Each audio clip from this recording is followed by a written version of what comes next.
about her membership of the club. First, you have some time to look at questions 1 to 5.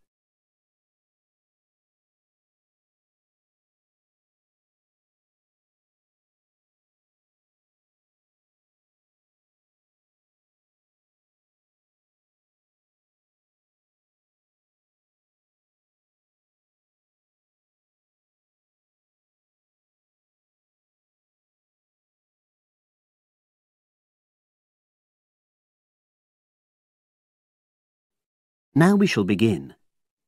You should answer the questions as you listen, because you will not hear the recording a second time. Listen carefully and answer questions 1 to 5. Oh, excuse me. I wonder if you'd have the time to take part in some market research. What's it about? About this club and your experiences and opinions about being a member. It'll take less than 5 minutes. Oh, OK then, as long as it's quick. Can I start by taking your name? It's Selina Thompson. Is that Thompson? Yes. Okay, great. Thanks. And what do you do for a living? Well, I'm an accountant, but I'm between jobs at the moment. I understand.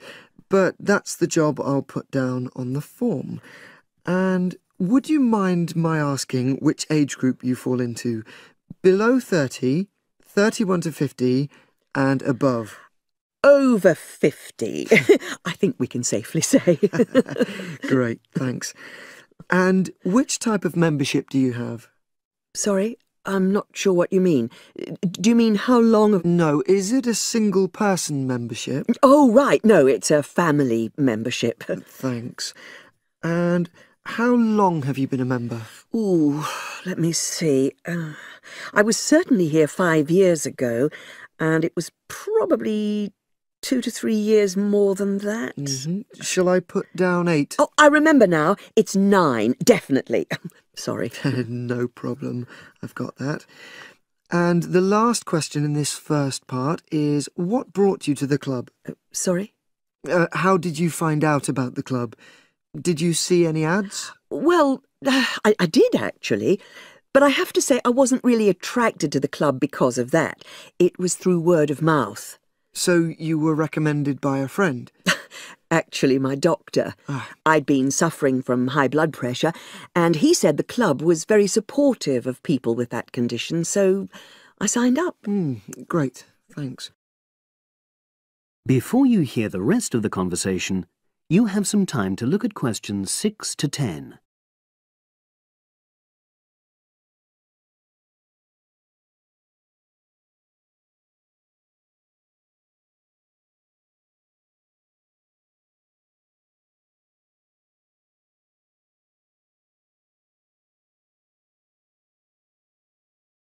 Now listen and answer questions 6 to 10. Now, for the second part of the form, I want to ask a bit more about your experience of the club. Sure. How often would you say you use the club? It varies enormously, depending on how busy I am. Of course. But on average, per month? I'd say it averages out at twice a week. OK, so 8 on average. Yeah, and 4 of those are aqua aerobics classes. That leads me to the next question. Would you say the swimming pool is the facility you make most use of? Fair to say that, yep. Right, thanks. And are there any facilities you don't use? One area I realise I've never used is the tennis courts. And there's one simple reason for that. You don't play tennis? Actually, I'm not bad at it. Oh. It's that I'm not happy having to pay extra for that privilege. Oh, right. I've made a note of that. Thanks. Now, in the last section, are there any suggestions or recommendations you have for improvements to the club? Only about health and fitness? Anything at all? Well, I'd like to see more social events. Ah, It isn't just a question of getting together for games or classes, but other things, you know. yes, sure. And another thing that I was thinking, when I had my yoga class in the gym last night, we were all sweltering in the heat, was that I think they should put in, or, you know... Air conditioning. That's exactly what I mean. The rooms are really light and well designed, but they do need proper installations. Sure. Well, I've made a note of that. Good. So, is there anything else you'd like to suggest? About quality of service, for example? Oh, everyone's very nice here. They couldn't be more friendly and helpful. Oh, but I tell you what, it's a shame the restaurant isn't open in the evening on Saturday, and Sunday as well, for that matter. Ah. So, the club should... Open it later on those days. OK. Well, thank you very much. That's all the questions I have.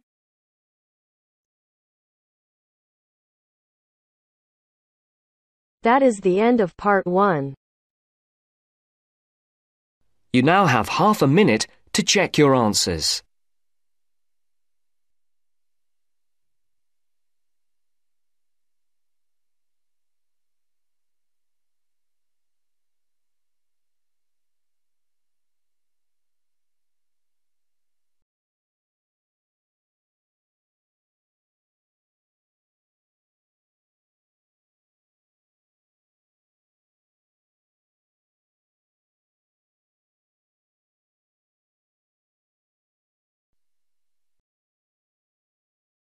Now turns to part 2.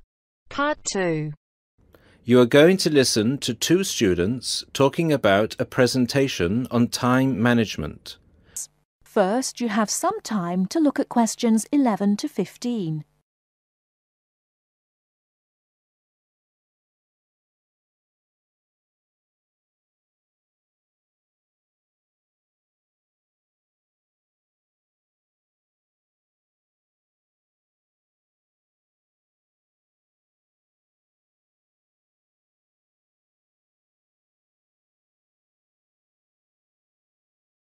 Now, listen carefully and answer questions 11 to 15. Hi, Mark. What are you doing? Hi, Lucy. Well, I'm preparing this seminar on time management. I'm supposed to do a presentation on the topic next week. Ironic, isn't it? I'm probably the worst student when it comes to time management. I don't think you're that bad compared to some other people I know. Do you need some help with it? Yeah, I just don't know where to start, to be honest. When are you doing the presentation? I'm supposed to hand in the draft on Wednesday at 11 a.m. The presentation is scheduled for 10 a.m. this Friday. That's not too bad. This gives you the whole weekend to prepare. Let's brainstorm some ideas, shall we? Do you want to get a pen and paper to jot down some thoughts? I think you should start with a broad general statement. For example, I read somewhere that organizing time is a skill like learning to drive or tying your shoelaces. Then you could move on to discussing the common problems people have with managing time. That's not a bad idea. One of the common problems is putting things off. Yeah, you could also mention some common signs of this symptom, such as last-minute holiday shopping, putting off visits to the doctors or the dentist. Another problem is relying too much on your memory and not writing things down. Do you mean not keeping a diary or a planner to plan the tasks? That's right. For example, writing down what I need to do in a diary or planner helps me remember what I need to do and makes me more focused on the tasks for the day. Good idea. Before you hear the rest of the talk, you have some time to look at questions 16 to 20.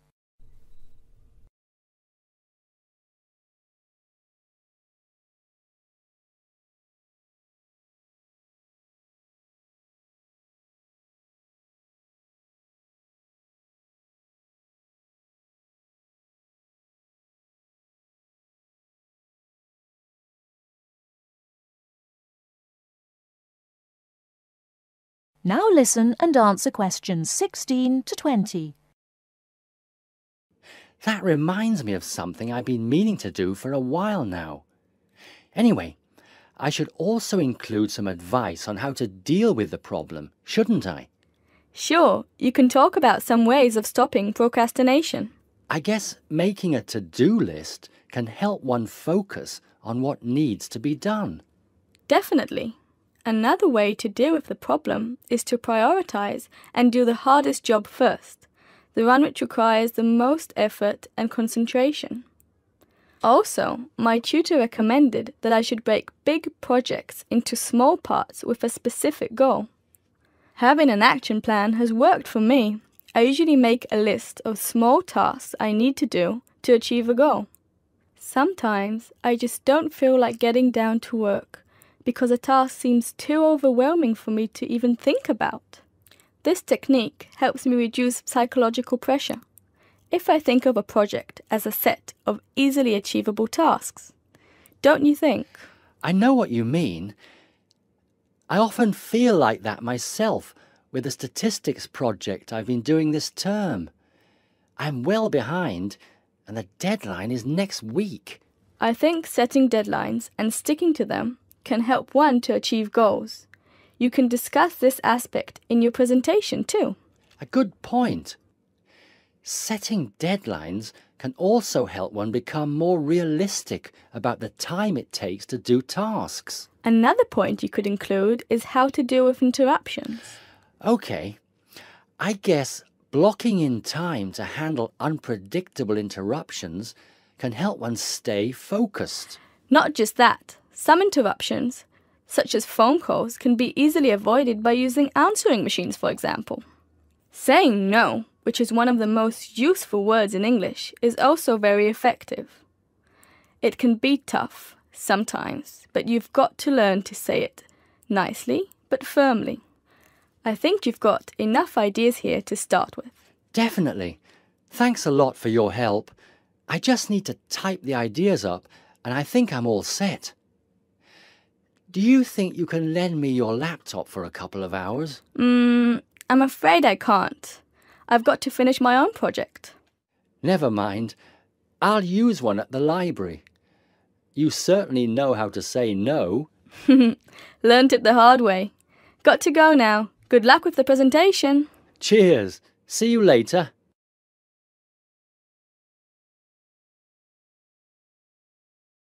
That is the end of part 2. You now have half a minute to check your answers.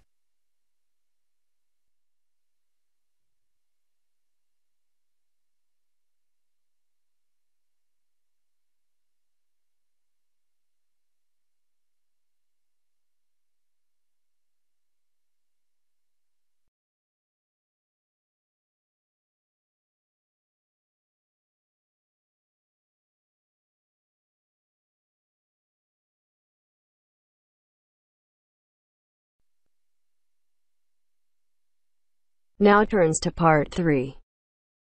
Part 3.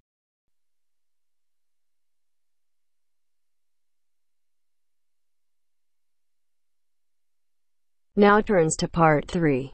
Part 3. You will hear Peter Walsh being interviewed for a job. Listen and choose the correct answer for each question. First, you have some time to look at questions 21 to 25.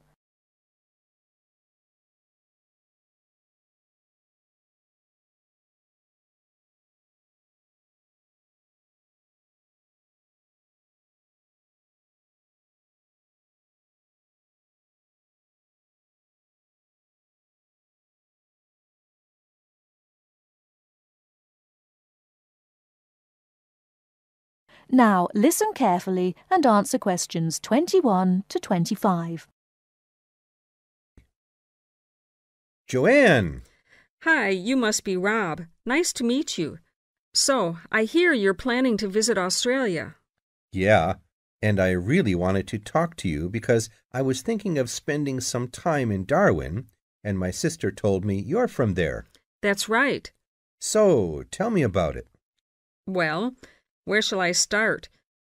Well, Darwin's in what they call the top end, because it's right up at the northern end of Australia, and it's quite different from the rest of Australia in terms of cultural influences. In fact, it's nearer to Jakarta in Indonesia than it is to Sydney, so you get a very strong Asian influence there. That means we get lots of tourists. People from other parts of Australia are attracted by this sort of international cosmopolitan image. And as well as that, we've got the same laid-back atmosphere you get all over Australia. Probably more so, if anything, because of the climate. But what a lot of the tourists don't realize until they get there is that the city's also got a very young population. The average age is just 29, and this makes the whole place very buzzy. Some people think that there might not be that much going on as far as art, music, dancing, and so on are concerned, because it's so remote. I mean, we don't really get things like theater and opera in the same way as cities down in the south, like Sydney, for example, because of the transport expenses. But in fact, what happens is that we just do it ourselves. Lots of people play music, classical as well as pop, and there are things like artist groups and writers groups and dance classes. Everyone does something. We don't just sit and watch other people. You said it's very international. Yeah, they say there are over 70 different nationalities in Darwin. For instance, there's been a Chinese population there for over 100 years. We've even got a Chinese temple. It was built way back in 1887, but when a very bad storm, a cyclone in fact, hit Darwin in the 1970s, it was almost completely destroyed. The only parts of the temple that survived were part of the altars and the stone lions, but after the storm, they reconstructed it using modern materials. It's still used as a religious center today, but it's open to tourists too, and it's definitely worth going to see it. Oh, and as far as getting around goes, you'll see the places that advertise bicycles for hire, but I wouldn't recommend it.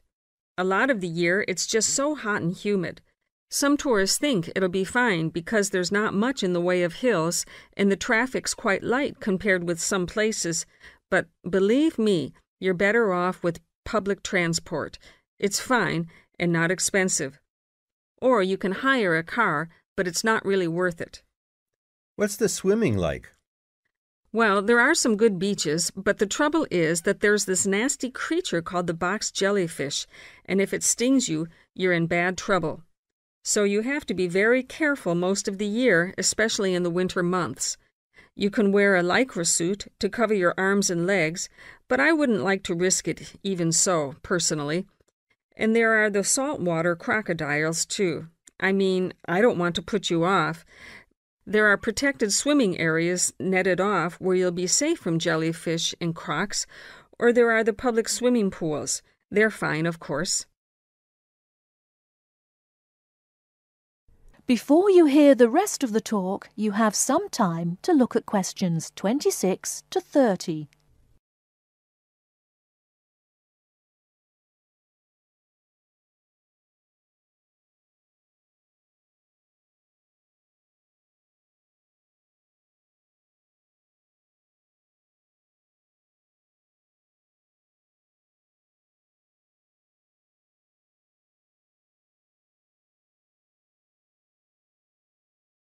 Now listen and answer questions 26 to 30.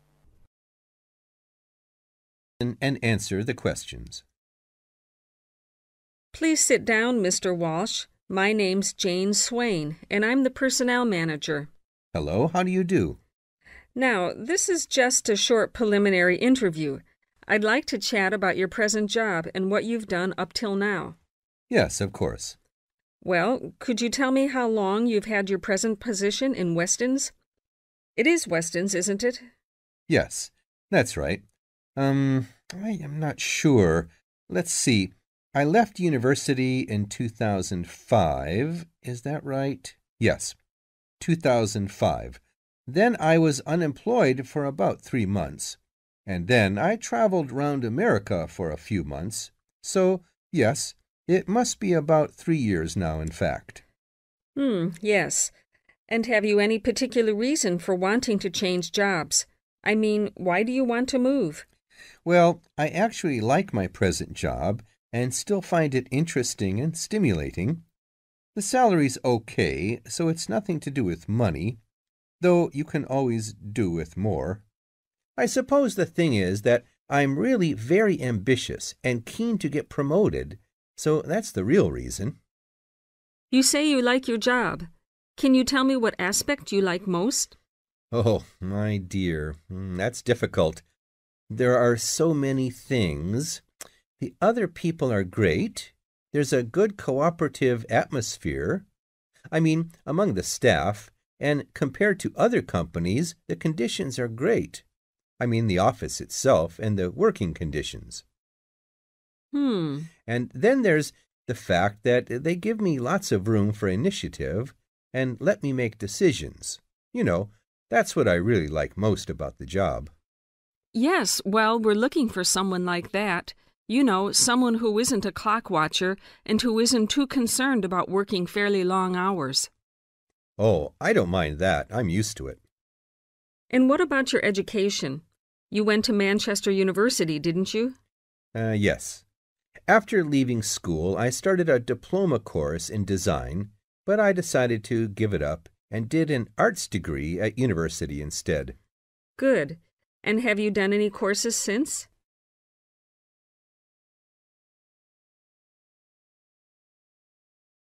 That is the end of part 3. You now have half a minute to check your answers.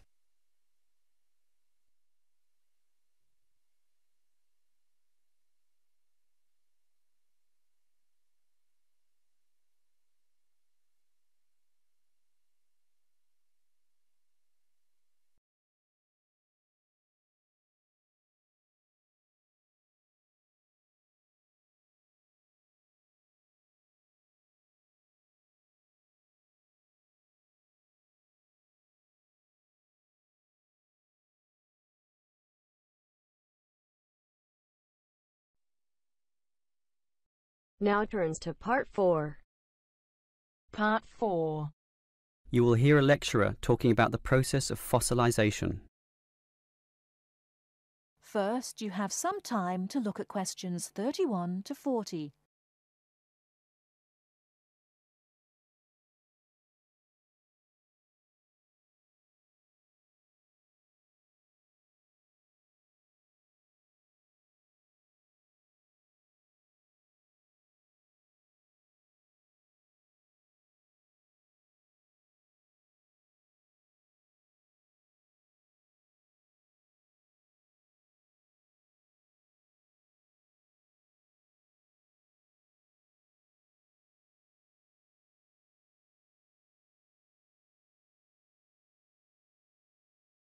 Now listen carefully and answer questions 31 to 40. The foremost exhibition in any great natural history museum is almost invariably a skeleton of a large dinosaur, often the famous Tyrannosaurus rex, or T-Rex as it's usually known. Thus, one would think that these skeletons are plentiful, one for each museum, and more to spare in the basement. Well, here's an interesting fact.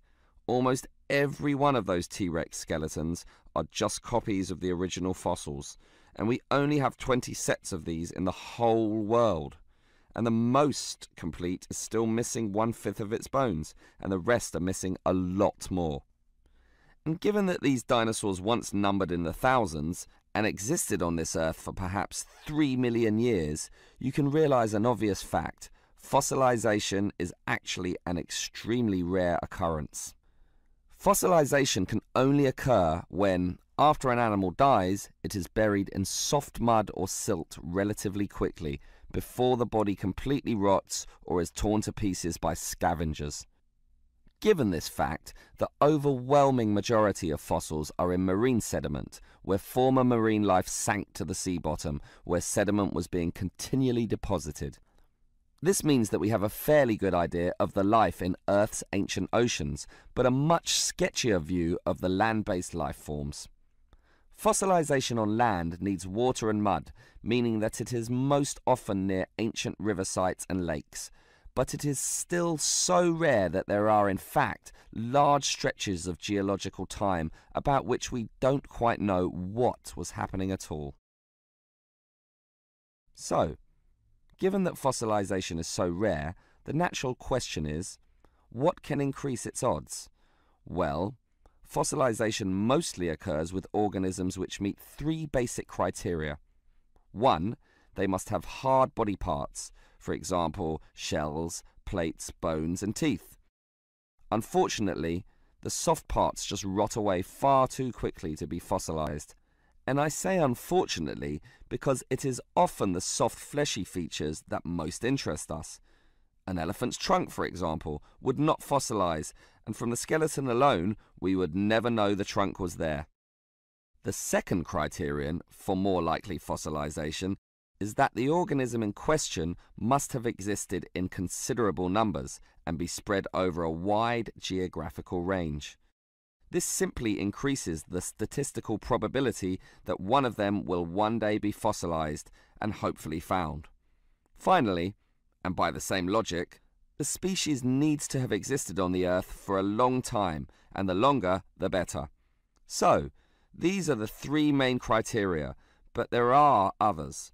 Being a large size, for example, helps us to notice and discover them as fossils more easily, and being a marine organism, as mentioned, helps also. Trilobites, a strange sort of ancient crab, are a perfect example. Their body structure was one of hard plates. They existed over virtually the whole world of their time and over a huge span of geological history, over 250 million years in fact, one of the longest ranges of any creature ever. Added to this, some species could grow to relatively large sizes, and they lived in the sea. Perfect. These creatures meet all the criteria, and as a result, museums all over the world are spilling over with trilobite fossils of all shapes and sizes. As far as fossils go, they are common. So, let's think about T-Rex once again. It too basically meets all the criteria that we mentioned. It has hard parts, being the bones, had some dispersion, and had been around for a long time, although it cannot compare to trilobites in this respect. However, it does have one important advantage over trilobites. It is large, very large, which means we can discover it far more easily than many other fossils. And here's another advantage. Dinosaur hunters are a dedicated and fanatical breed, continually at work in all the likely sites of the world. Basically, us human beings are fascinated by these creatures. So much that we are always searching for them, probably more than any other types of fossil, meaning that more T-Rexes will inevitably spring up in the future, and one is certainly glad for this. That is the end of part 4. You now have half a minute to check your answers.